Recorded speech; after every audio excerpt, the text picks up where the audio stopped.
The Tacoma City Council recently passed an ordinance to update and clarify rules related to active transportation. Stacey Ellifrit has more on what these new mobility rules are and how they will work to align with current city policies and best practices. Code updates were started as the city began looking at shared micromobility. Through community conversations on how this program should be structured, feedback was given on where transportation options should be allowed, as well as on the variations in the city's helmet law, which previously applied to bikes, scooters, skateboards, and roller skates, but not e-bikes. So that was the rationale for starting to dig into the code. But as we started digging, we found that it was really time for a more comprehensive update. So our goals for this update were to clarify the rules of operation for active transportation, reduce the likelihood of enforcement actions stemming from code elements that don't really align with city policy or best practices.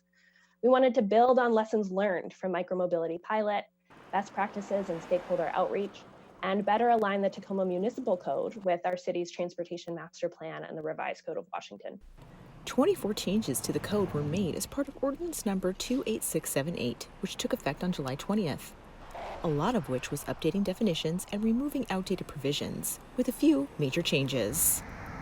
So first, we added a requirement that people who are riding electric scooters, skateboards, roller skates, or similar modes on sidewalks or trails need to yield to people who are walking or using assistive mobility devices. We also are allowing people to ride bicycles on sidewalks in business districts.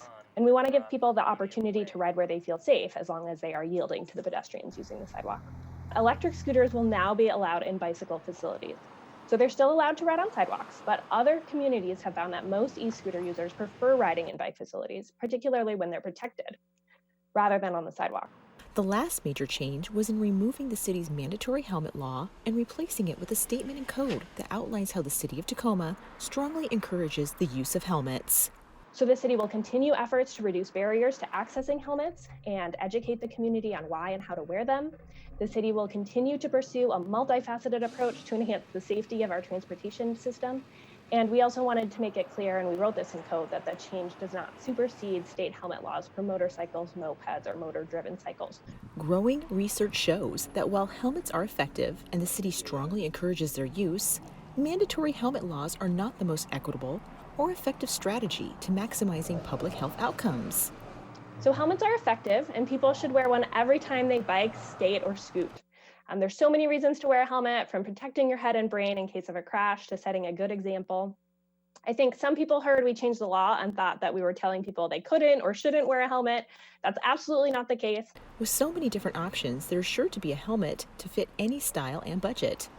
Some things to remember include making sure that it fits, replace it after an accident, or if it's more than 5 to 10 years old. And then while COVID-19 has put a lot of our on-the-ground outreach and events on hold, we will continue efforts to reduce barriers to accessing helmets and work with community partners to make sure that anybody who needs a helmet can get one. Studies have shown that mandatory helmet laws decrease ridership.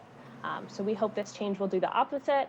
As more people start to ride, the streets become safer for everybody. For Tacoma Report, I'm Stacey Ellifrit. For more information on active transportation in Tacoma, visit the city's website